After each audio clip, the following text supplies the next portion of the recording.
Let's head back to Fiona, and Fiona is in Fort William today. Fiona, hi.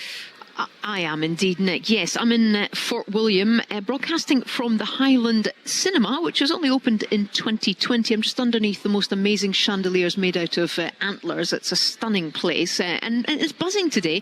So yeah, the great outdoors, but of course out there, some of you may know, lurks a tiny insect whose bite can cause a debilitating condition. Well, Lyme disease is an infection that can be spread to humans by ticks, which carry the bacteria. Now, high-risk areas include the Scottish Highlands, but ticks are increasingly being found in urban parks and gardens in Scotland. And today we're hearing about a potential breakthrough in science. A vaccine to combat the disease is in the pipeline. Drug companies Pfizer and Valensva have said that they're in the late stages of trials, although we don't expect it to be in the UK that soon. But it might be good news for adventurers. Someone who I'm sure will be welcoming this is Morven-May MacCallum, who is a Lyme disease campaigner. Morven, it's great to speak to you again. You and I have spoken previously, of course, many times about Lyme disease and your campaign. You have it. Just tell us about your journey with Lyme disease. Hi. Yes, so I was infected when I was around 14 and a half. And I really started to kind of present my symptoms with very severe summer flu. And my symptoms really kind of developed into having really severe joint pain, bone pain. I started getting a lot of stiffness, especially in my neck and shoulders. I became very fatigued, and I really developed in sort of a lot of neurological symptoms as well. So problems with my speech and my memory. And unfortunately, at the age of about 16, I actually had to drop out of school because I became so physically weak that I was struggling just to walk. So it's a really horrendous illness if it's not caught early. How difficult was it for you to get that diagnosis? It was incredibly challenging, and I had unfortunately, a lot of resistance to the idea that I could have Lyme disease.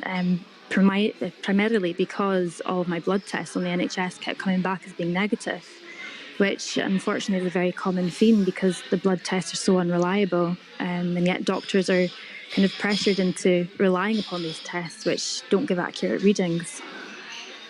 I know you've been campaigning now for years, but what kind of things have you been involved in raising awareness of Lyme disease?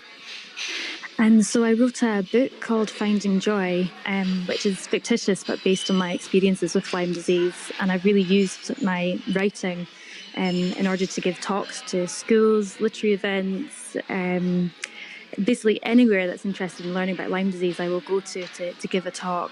I also do a lot of events, so I go to the likes of Belladrum and the Black Isle Show, and a lot of Highland Games to speak to the public and to kind of educate them on what they can do to protect themselves from being bitten, what to do if they are bitten, and simple things like how to remove a tick safely is such a vital thing because doing so incorrectly can increase your chances of getting Lyme disease. So I do a lot of talking, that's for sure. Good, and we're glad you're talking with us. What's life like for you now, Morven? What kind of ways has Lyme disease changed the path you were going to take, I suppose? Oh, it's completely altered it, definitely. I think, although I'm so much better than I was, because I was housebound and bedbound for about 8 years with this disease, so I have come a huge way, and I absolutely adore being able to raise awareness for Lyme disease and hopefully prevent other people from getting it. But these events do come at a huge cost for me. I'm 17 years on, I'm still struggling daily with this illness, and it takes me weeks to recover from the effects of doing a single event. So though it's fantastic, it does come at a huge cost, and it's something which is still very much controlling my life, this disease. Just briefly before you go, news today of a potential vaccine for Lyme disease, something that might be perhaps a game changer, Morven. Potentially, yes. It's definitely interesting, and I'm kind of excited to see where this can go. I do have some reservations about a vaccine, simply because I've spent so much of my life studying this disease, and I know how many different strains there are of it.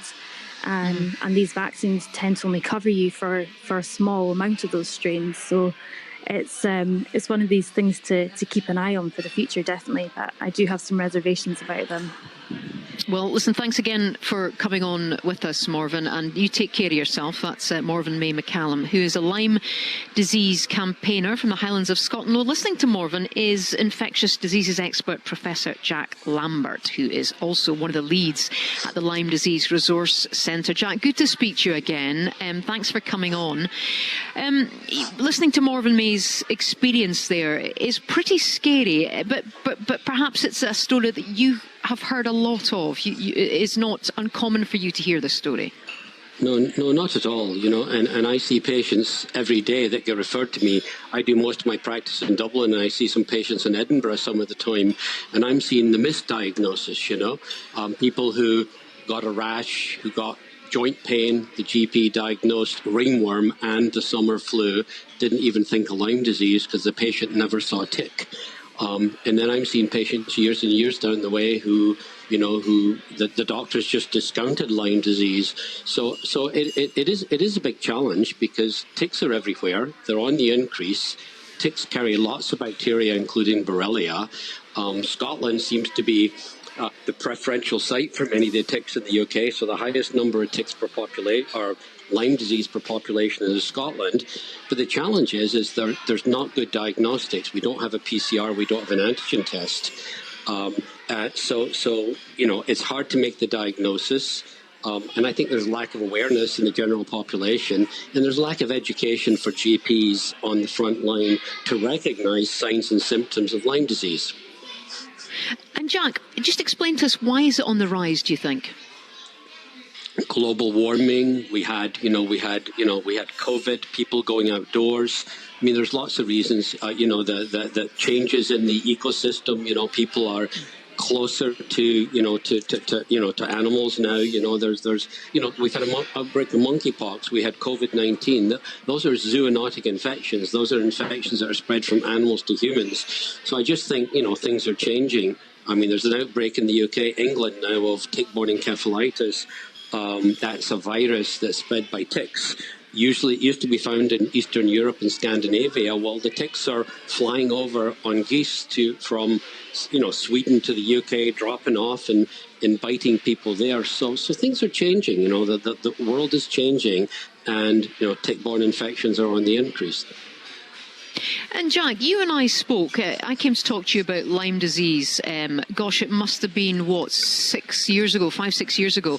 You were talking about the need for awareness then. I was just looking at the latest survey done, saying that 54% of people still don't know what to do if they're bitten by a tick. Do you think anything has changed in terms of, over the last few years about people's awareness, about, primary care doctors' awareness about it?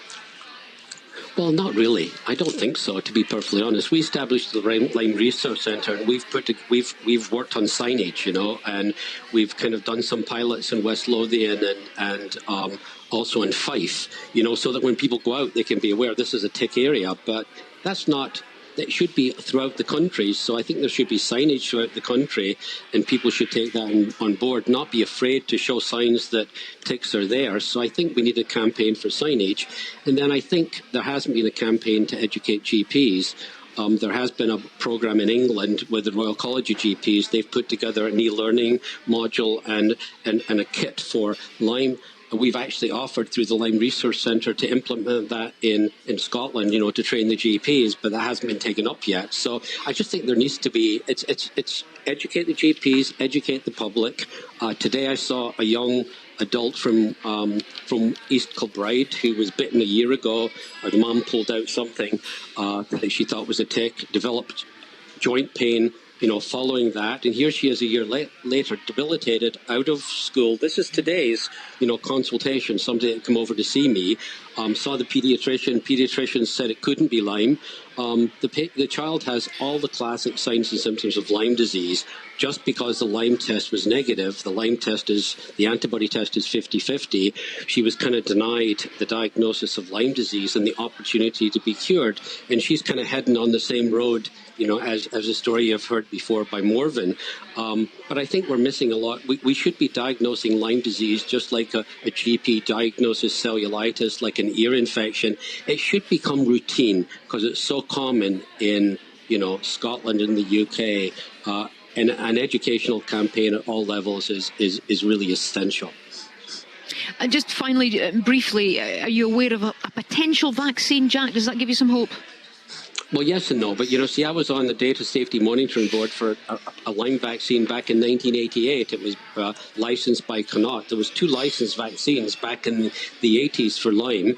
And, that kind of went belly up. And this vaccine, of course, I'm optimistic. It's in phase 3 trials, but not all phase 3 trials. It's a blinded study. We'll have to wait and see what the results are. So if the results come out and it's positive, that will be great news. But it's early days. We don't have an answer, yes or no, and it's 50-50 while the study will prove the vaccine to be efficacious. But if that is the situation, that could be, a game changer. In the meantime, I think we need to make people aware of ticks and the dangers of ticks. This person from East Kilbride, the mother had no idea a year ago that ticks existed, that ticks carried Lyme. If you've seen the demographics, there's ticks all over the central belt. There's not just in the highlands and islands anymore. Ticks are throughout the UK and very much concentrated in the urban populations of Scotland now. So I think we need a strong campaign and not hold our hopes out for just the vaccine alone. Indeed. Jack, good to speak to you as always. Thank you so much. That's infectious disease expert Dr. Jack Lambert there. Now, we had a text in from Alistair Stranraer about this subject. Lyme disease. Fiona Stalker said ticks are small insects. Ticks are actually related to spiders, not flies.